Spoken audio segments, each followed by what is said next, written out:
Olá, meu nome é Cintia, você está no canal Biblioteca de Gaia. Hoje eu vim falar sobre um livro que eu li no final do ano passado, mas que digamos que eu estava tendo um pouco de dificuldade de formar uma opinião sobre o livro e ao mesmo tempo definir a compreensão que eu tive em relação à leitura, que foi uma coisa bem confusa. Enfim, eu estou falando do livro O Lobo da Estepe, do Hermann Hesse, escritor alemão, ganhador do Nobel de Literatura. Eu li primeiro o livro Demian, que não tá aqui, senão eu mostrava pra vocês, ele tá emprestado pra Aline. Aline, pelo amor de Deus, lê esse livro logo. Não é nem pra você me devolver, eu tô falando pra você ler porque o livro é muito bom. Por favor, leia logo, pra gente conversar sobre o livro. Mas enfim, eu li Demian, porque sugeriram ler Demian antes, e depois li O Lobo da Estepe, e por último, ler Siddhartha, que são os livros mais famosos do Hermann Hesse. Porém, ele tem muitos outros livros, poucos publicados no Brasil, mas tem mais acho que uns 2 títulos, se eu não me engano. Eu disse no começo que eu tive dificuldade para compreender e formar uma opinião sobre esse livro, porque ele é confuso, não é um livro que vai agradar a muita gente. Aliás, Hermann Hesse é um autor que ou você ama ou você odeia. Você vai ter esse sentimento de, nossa, esse cara viaja, ele é louco, completamente nada a ver e vai detestar, ou você vai amar. A sua opinião vai ser 880 em relação ao autor. E não é em relação ao livro, é em relação ao próprio autor, porque ele tem um estilo de escrita que é muito introspectivo e ao mesmo tempo ele mexe um pouco com o misticismo, né? Se é que eu posso definir, não é nem misticismo, mas para alguns pode ser esse o termo. Ele vai para questões espirituais, né? No Siddhartha ele chega a essa vertente. Então, durante Demian e Lobo da Estepe, você vê ele permeando esses assuntos, ele está em busca de respostas, de descobertas. E, consequentemente, nem todo mundo vai acabar gostando da forma como ele escreve, do que ele fala nos seus livros. Agora vamos falar sobre o Lobo da Estepe. Vou explicar mais um pouquinho, porque eu tive tanta dificuldade. Como eu disse, eu terminei de ler ele no final do ano passado, de 2019, mas eu não pensava em fazer resenha.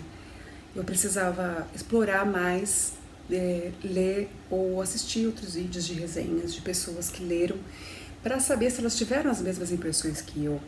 Eu estava muito em dúvida com aquilo que eu tinha entendido, compreendido do livro. Eu estava com a sensação de que eu tinha sido muito superficial, que o livro não podia entrar num aspecto tão profundo quanto eu senti que ele entrou. Vou falar agora por cima a história para você compreender um pouco, depois acho que você vai me entender. Então aqui a gente vai conhecer a história do personagem principal, Harry Heller. O Harry é um homem de meia idade, ele está bem próximo a completar 50 anos e ele tem uma vida muito introvertida, ele é muito isolado da sociedade, ele não gosta de se relacionar, ele prefere ficar em casa com seus livros, com seus discos. Ele tem um pré-julgamento sobre as pessoas, as dificuldades que elas têm de serem agradáveis, porque falta conhecimento para elas. Ele é um cara assim que aparentemente você pode achar um chatão, mas eu já me identifiquei com isso. Eu falo que eu sou sociável, mas não sou social. Eu gosto de ficar mais no meu cantinho do que manter uma vida muito social.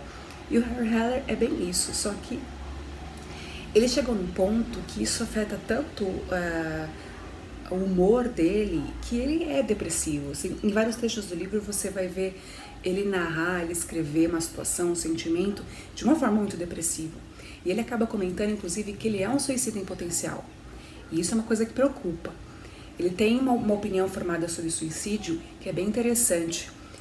Não sei se eu anotei aqui, mas basicamente ele fala que o suicida é aquele que não teve coragem de viver. Ele não teve coragem para enfrentar a vida, para lidar com a vida. E ele, ao mesmo tempo que ele acha que ele conseguiu uma proeza que é chegar aos 50, ele decide que depois dos 50 ele não quer mais viver. Tá? Isso não é spoiler, tá no começo do livro, ele vai falar isso logo no comecinho. Ele decide que quando ele completar 50 anos ele vai cometer suicídio, vai dar um fim na vida dele. Mas nesse meio caminho, até completar 50 anos, acontecem algumas coisas bem interessantes com o nosso personagem principal.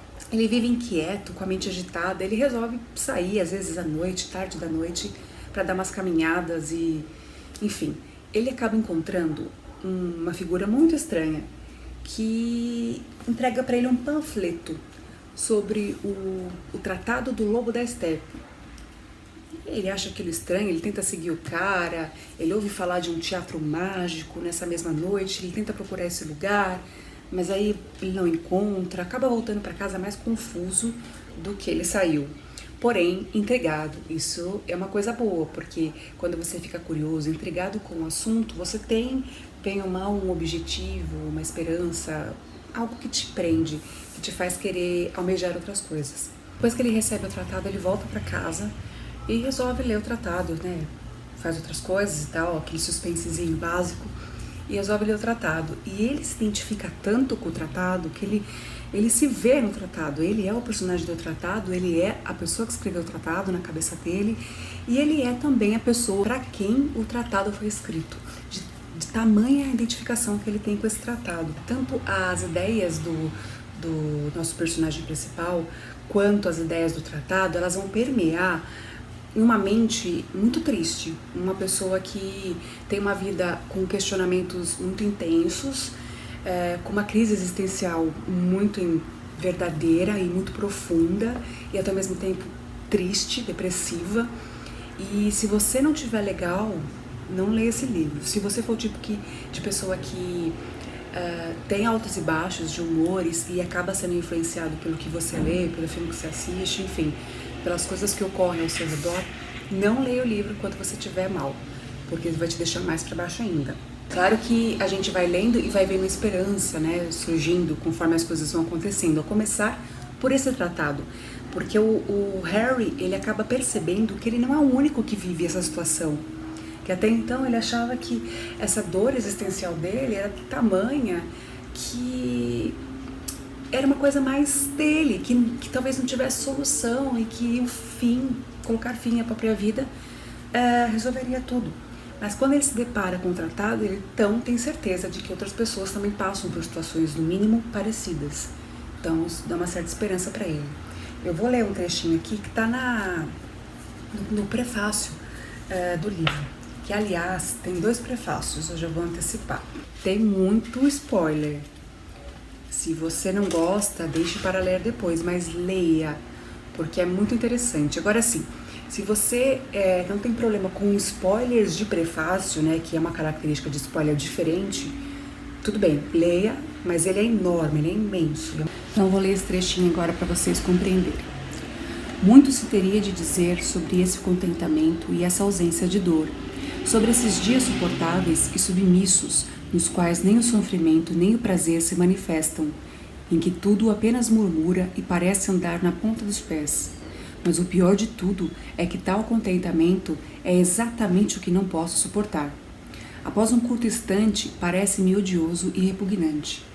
Então, desesperado, tenho de escapar às outras regiões, se possível a caminho do prazer, se não a caminho da dor.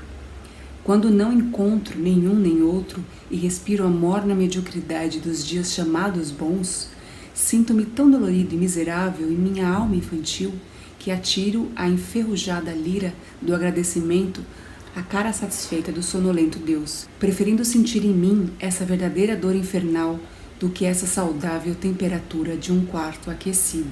Arde então em mim um selvagem anseio de sensações fortes, um ardor pela vida desregrada, baixa, normal e estéril, bem como um desejo louco de destruir algo, seja um armazém, uma catedral, ou a mim mesmo, de cometer loucuras temerárias. E 3 pontinhos, né? Continua. Ele vai falando mais algumas atrocidades que ele sente vontade de cometer.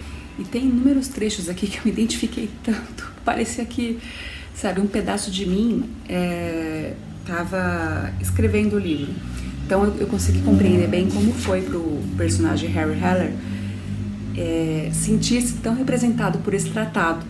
Assim como eu consigo imaginar cada uma das pessoas que leem O Lobo da Steppe se identificam também com essas questões existenciais que o personagem sofre e acabam amando o livro, né? Depois de descrever todos esses sentimentos, ele fala o seguinte: todas as pessoas têm 2 almas, 2 seres em seu interior, há neles uma parte divina e uma satânica, há sangue materno e paterno, há capacidade para a aventura e para a desgraça, tão contrapostas e hostis como eram o lobo e o homem dentro de Harry. Aí que você entende a questão do lobo da steppe. Ele diz o seguinte, que a comparação que ele faz é que o homem tem dentro de si essas duas partes, essas duas metades que ficam brigando entre si boa parte do tempo. É como o lado bom, o ruim, o anjinho e o diabinho, que tem um em cada lado. E que nesses momentos que o lobo se manifesta, é justamente os momentos em que ele tem vontade de sair, destruir tudo, brigar com as pessoas, enfim. É esse lado mais agressivo, mais selvagem, mais brutal. Enquanto o outro lado, o lado homem dele, é o lado mais pacífico, mais tranquilo, mais bonzinho. Então, mais ou menos por isso você entende o básico que você precisa compreender para dar continuidade a essa leitura. Eu achei que não tinha entendido direito, até ver o vídeo do Alexandre. Eu vou deixar o link aqui embaixo no box de descrição do canal do Alexandre, desse vídeo que ele fez sobre o Lobo da Estepe. E também viu Literatura Fundamental, eu vou deixar o link também aqui embaixo.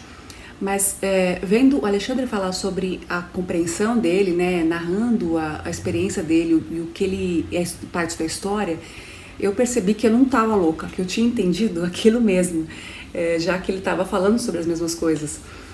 Então eu percebi que realmente eu havia compreendido o livro e ele era tão parte de mim que não tinha nada de especial. E acabou sendo tão natural compreender o livro que eu achei que não tinha nada de especial. No final, antes de gravar essa resenha, eu compreendi que as pessoas que gostam do Lobo da Estepe são pessoas que se identificam com essa, ou compreendem e concordam com essa forma de encarar que no homem existe duas metades dentro de si. E não é só questões de ordem interna, né, de existencial, que deixam o nosso personagem aqui e essa categoria de pessoas que ele fala incomodadas. É a categoria social, as desigualdades que existem no mundo, as dificuldades que a gente vê outras pessoas enfrentando, enquanto um grupo X tem privilégios em excesso, enfim. Tudo que a gente vê e a gente não concorda que ocorre no mundo causa essa sensação de dor, esse descontentamento que vira dor dentro da gente, né? É interessante agora como ele descreve uma parte, né, de como ele descreve a burguesia. O burguês tentará caminhar entre ambos, no meio termo. Nunca se entregará nem se abandonará à embriaguez ou ao ascetismo. Nunca será Marte nem consentirá em sua destruição, mas, ao contrário, seu ideal não é a entrega, mas a conservação do seu eu. Seu esforço não significa nem santidade, nem libertinagem. O absoluto lhe é insuportável. Quer certamente servir a Deus, mas também entregar-se ao êxtase. Quer ser virtuoso, mas quer igualmente passar bem e viver comodamente sobre a terra. Em resumo, tenta plantar-se em meio aos dois extremos, numa zona temperada e vantajosa, sem grandes tempestades ou borrocastas. E o consegue, ainda que à custa daquela intensidade de vida e de sentimentos que uma existência extremada e sem reservas permite. Nesse trecho ele está explicando a dualidade, né, que existem, não só do bem e do mal, mas como a do homem, de querer elevar-se à espiritualidade, ao crescimento, tornar-se uma pessoa mais pura, mais superior, mais elevada, e ao mesmo tempo ele quer ter os prazeres da carne, ele quer ser um ser carnal, ele deseja usufruir de tudo que o mundo oferece, mesmo que seja impuro, que seja amoral, imoral, que seja errado. Então ele se divide até na questão interna em relação à elevação como ser humano, né? Ser espiritual, religioso, ou deixar-se levar pela libertinagem, etc. Engraçado que ele fala sobre o burguês. O burguês é, pois, segundo sua natureza, uma criatura de impulsos vitais muito débeis e angustiosos, temerosa de qualquer entrega de si mesmo, fácil de governar. Por isso colocou em lugar do poder a maioria, em lugar da autoridade a lei, em lugar da responsabilidade as eleições. Acho que faz muito sentido, né? E agora que eu percebi que eu de fato compreendi o que eu havia lido nesse livro, eu sinto que eu estou preparada para fazer uma releitura e absorver melhor tudo aquilo que me encantou, que me cativou, ou até as questões que eu fiquei em dúvida, que eu não compreendi como eu deveria, né? Porque mesmo percebendo que hoje eu entendi o livro, tem trechos aqui que com certeza passaram desapercebidos. Vale a pena me deparar com eles novamente para, enfim, absorvê-lo. E para concluir a história, ele acaba chegando num bar, que eu anotei aqui o nome, Águia Negra. E nesse bar ele conhece a Hermínia, que é uma mulher super de bem com a vida, ela dança, ela se envolve com as pessoas, ri, ela curte a vida. E o Harry, ele é o oposto disso, ele tá vivendo um momento que ele é o extremo oposto disso, né? Ele tinha acabado de sair de um jantar na casa de um amigo, que ele brigou por besteira, sabe? Por um retrato do Goethe. É um cara que tá assim no fundo do poço em relação ao humor. E quando ele conhece a Hermínia, ele fica assim encantado com a figura dela, com a vivacidade, com a alegria, com a espontaneidade que ela leva à vida. E ela fala para ele voltar no outro dia, que eles vão ter mais tempo para conversar. Quando ele volta, eles passam assim praticamente a noite inteira conversando. Ela vai meio que falando os próximos passos que vai acontecer com ele, se ele seguir o que ela está dizendo, o que ele deve fazer, da forma como ele deve fazer. E aquele estilo de vida é tão oposto do que ele vive e é o que ele gostaria de sentir naquele momento, já que ele está para baixo, triste, deprimido, que ele acaba seguindo tudo que ela fala. Ele compra uma vitrola e começa a ter aulas de dança para poder aprender a dançar. Ele aprende a dançar, ele começa a conversar com as outras pessoas do círculo de amizades da Hermínia e acaba fazendo amizade com essas pessoas, até um determinado dia que ele acaba até usando droga junto com essas pessoas. Mas para você ver o extremo que o personagem chega. Hermann Hesse, HH. Harry Heller, também é HH.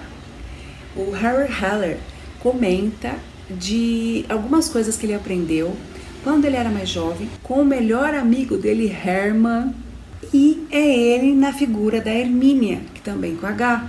Seria o alter ego dele feminino, seria o que ele gostaria de ser, né?